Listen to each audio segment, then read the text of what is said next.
Hi all, ಎಲ್ಲರೂ ಹೇಗಿದ್ದೀರಾ? ಚೆನ್ನಾಗಿದ್ದೀರಾ ಅಂತ ಅಂದ್ಕೊಂಡಿದ್ದೀನಿ. Welcome back to my YouTube channel. So ನಾನು ಇವತ್ತು ಏನು ಮಾಡ್ತಿದ್ದೀನಿ ಅಂತಂದರೆ ಒನ್ ಪಾರ್ಟ್ ರೆಸಿಪಿನ ನಿಮ್ಗೆ ಶೇರ್ ಮಾಡ್ತಾಯಿದ್ದೀನಿ. ನಾನಿವತ್ತು ಪಲಾವ್ ಮಾಡ್ತಾಯಿದ್ದೀನಿ. ಸೊ ನಾನಿಲ್ಲಿ ತರಕಾರಿನ ಬೀನ್ಸ್ ಮತ್ತು ಕ್ಯಾರೆಟ್ನ ತೊಗೊಂಡಿದ್ದೀನಿ. ಆಮೇಲೆ ಸ್ವಲ್ಪ ಕೊತ್ತಂಬರಿ, ಕರಿಬೇವು, 2 ಟೊಮೊಟೊ ಮತ್ತು 1 ಈರುಳ್ಳಿನ ತೊಗೊಂಡಿದ್ದೀನಿ. 1 ಬಿಗ್ ಸೈಜ್ ತೊಗೊಂಡಿದ್ದೀನಿ. ಅದಾದಮೇಲೆ ರುಬ್ಕೊಳ್ಳೋದಕ್ಕೆ ಹಸಿಮೆಣ್ಸಿನ್ಕಾಯಿ, ಬೆಳ್ಳುಳ್ಳಿ, ಶುಂಠಿ, ಸ್ವಲ್ಪ ಕೊಬ್ಬರಿ, ಖಾರಕ್ಕೆ ತಕ್ಕಂಗೆ ನೀವು ಮೆಣಸಿನ್ಕಾಯಿನ ಚಿಲ್ಲಿ ತೊಗೊಳ್ಳೋದು ಒಳ್ಳೆಯದು. ಸೊ ನಾನಿವಾಗ ಇದನ್ನು ಮಿಕ್ಸಿ ಮಾಡ್ಕೊಂಡ್ಬಿಡ್ತೀನಿ. ನೋಡ್ತಾ ಇರ್ಬೋದು ನೀವು, ಇಲ್ಲಿ ನಾನು ಕೊಬ್ಬರಿ ತೊಗೊಂಡಿದ್ದೀನಿ. ಅದು 1 ಬಟ್ಲ ಆಯಿತಾ, 1 ಬಟ್ಲದಷ್ಟು ಕೊಬ್ಬರಿನ ತೊಗೊಳ್ಳಿ. ನೀವು ಇದೇ ತರಕಾರಿನ ತೊಗೋಬೇಕು ಅಂತ ಏನೂ ಇಲ್ಲ. ನಿಮ್ಗೆ ಇಷ್ಟ ಫೇವ್ರೇಟ್ ಯಾವುದು ವೆಜಿಟೇಬಲ್ಸ್ ತರಕಾರಿ ಬೇಕಾಗುತ್ತೋ ಅದನ್ನು ಕೂಡ ನೀವು ಆ್ಯಡ್ ಮಾಡ್ಕೋಬೋದು. ಸೊ ನಾನಿಲ್ಲಿ ಮಸಾಲೆ ಐಟಮ್ಸ್ನ ಚಕ್ಕೆ, ಏಲಕ್ಕಿ, ಲವಂಗ, ಚಕ್ರ ಮೊಗ್ಗು ಮತ್ತು ಪಲಾವ್ ಎಲೆ, ಕಸ್ತೂರಿ ಮೇಥಿ ಪ್ಲಸ್ ನಿಮಗೆ ಸೋಪಿನ ಕಾಳು ಅಂತ ಬರುತ್ತಲ್ಲ ಅದನ್ನು ಕೂಡ ನಾನು ಇಲ್ಲಿ ಆ್ಯಡ್ ಮಾಡ್ತಾಯಿದ್ದೀನಿ. ಇದು ಮೇನ್, ಓಕೆನಾ. ನಾವು ಒಂದು ಕಡಾಯಿನ ಒಲೆ ಮೇಲೆ ಇಟ್ಕೊಳ್ಳಿ. ಸೊ ಅದು ಸ್ವಲ್ಪ ಎಣ್ಣೆ ಕಾದ್ಮೇಲೆ ಸ್ವಲ್ಪ ಸಾಸಿವೆ, ಜೀರಿಗೆನ ಹಾಕಿ ಎಣ್ಣೆ ಕಾದಾದ ನಂತರ ಮಸಾಲೆ ಐಟಮ್ಸ್ ನಾವೇನು ತೊಗೊಂಡಿದ್ವಿ ಅಲ್ವಾ ಅದನ್ನೆಲ್ಲನೂ ಹಾಕ್ಕೊಳ್ಳಿ. ಒಂದೇ ಟೈಮ್ಗೆ ಹಾಕ್ಕೊಳ್ಳಿ, ಏನು ತೊಂದರೆ ಇಲ್ಲ, ಓಕೆನಾ. ಸೊ ನೆಕ್ಸ್ಟ್ ಇದು ಸ್ವಲ್ಪ ಫ್ರೈ ಆಗ್ತಾ ಇರುವಾಗ ಇದಕ್ಕೆ ನಾವು ಕರಿಬೇವು, ಈರುಳ್ಳಿ, ಟೊಮೊಟೊನ ಹಾಕಿ ಚೆನ್ನಾಗಿ ಸ್ವಲ್ಪ ಫ್ರೈ ಮಾಡ್ಕೊಳ್ಳಿ.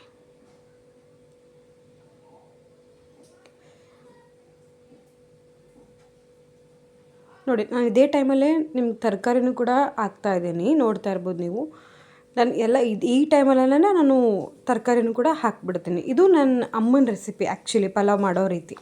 ನಾನು ಸ್ವಲ್ಪ ಡಿಫ್ರೆಂಟಾಗಿ ಮಾಡ್ತೀನಿ, ಅದನ್ನು ನಾನು ಮತ್ತೆ ಬೇರೆ ಲಾಗಲ್ಲಿ ಕೂಡ ಶೇರ್ ಮಾಡ್ತೀನಿ. ನಾನು ಟೊಮೊಟೊನ ಇವಾಗ ಹಾಕ್ತಾಯಿದ್ದೇನೆ ಆ್ಯಕ್ಚುಲಿ.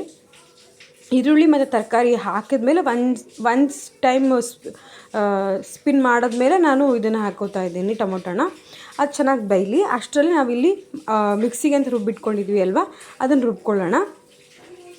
ಸೊ ಇದನ್ನು ಇವಾಗ ಏನು ಮಾಡೋಣ, ಸ್ವಲ್ಪ ಫ್ರೈ ಆಗಿತ್ತಲ್ವ ತರಕಾರಿ ಎಲ್ಲ, ಸೊ ಅದಕ್ಕೆ ಇದನ್ನು ಹಾಕ್ಕೊಳ್ಳೋಣ. ಅದು ಸ್ವಲ್ಪ ಚೆನ್ನಾಗಿ ಫ್ರೈ ಆಗಬೇಕು, ಅಂದರೆ ಹಸಿ ವಾಸನೆ ಎಲ್ಲ ಹೋಗಬೇಕು, ಆಯಿತಾ.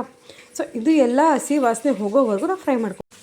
ಇದು ಚೆನ್ನಾಗಿ ಫ್ರೈ ಆಗಲಿ, ಓಕೆನಾ. ಫ್ರೈ ಆದಮೇಲೆ ನೋಡ್ತಾ ಇರ್ಬೋದು ನೀವು, ಇಷ್ಟು ಚೆನ್ನಾಗಿ ಫ್ರೈ ಆಗಬೇಕು, ಓಕೆನಾ.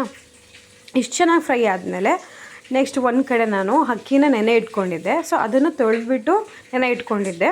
ಸೊ ಅದನ್ನು ಇವಾಗ ನಾನು ಅಕ್ಕಿ ಹಾಕ್ಕೋತಾ ಇದ್ದೀನಿ. ನಾನಿಲ್ಲಿ 1 ಬೌಲಷ್ಟು ಅಕ್ಕಿನ ತೊಗೊಂಡಿದ್ದೀನಿ. ಸೊ ಅದಕ್ಕೆ ನಾನು 2 ಗ್ಲಾಸಷ್ಟು ನೀರನ್ನು ಹಾಕ್ಕೋತಾ ಇದ್ದೀನಿ. ನಾನು ಕುಕ್ಕರಲ್ಲಿ ಮಾಡ್ತಾಯಿಲ್ಲ, ನಾನು ಮುಂಚೆನೇ ನಿಮ್ಗೆ ಹೇಳಿದ್ದೀನಿ ನಾನು ಇವತ್ತು ಪಾಟಲ್ಲಿ ಮಾಡ್ತಾಯಿದ್ದೀನಿ, ಅಂದರೆ ಪಾತ್ರೆಯಲ್ಲಿ ಮಾಡ್ತಾಯಿದ್ದೀನಿ ಅಂತ. ಸೊ ನೋಡಿ, ಅಮ್ಮ ಮಾಡ್ತಾಯಿದ್ದಾರೆ ಇದನ್ನು, ನೋಡ್ತಾ ಇರ್ಬೋದು ನೀವು. ನಾನು ಆವಾಗಲೇ ಹೇಳಿದೆ ನಿಮಗೆ ಇದು ಅಮ್ಮನ ರೆಸಿಪಿ ಅಂತ ಹೇಳಿ. ಸೊ ನಾನು ಅದನ್ನು ಹೆಲ್ಪ್ ಮಾಡ್ತಿದ್ದೀನಿ ಅಷ್ಟೇ. ಸೊ ಈಗ ಅಲ್ಲಿ 2 ಗ್ಲಾಸಷ್ಟು ನೀರನ್ನು ಹಾಕ್ಕೋತಾ ಇದ್ದೀನಿ.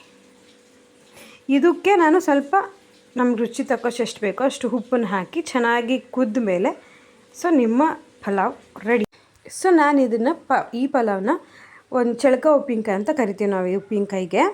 ಸೊ ಈ ಕಾಯಿಗೆ ಅದ್ರ ಜೊತೆ ನಾನು ಇವತ್ತು ಟೇಸ್ಟ್ ಮಾಡ್ತಾಯಿದ್ದೀನಿ. ಸೊ ಇದಾಗಿತ್ತು ಇವತ್ತಿನ ವ್ಲಾಗ್.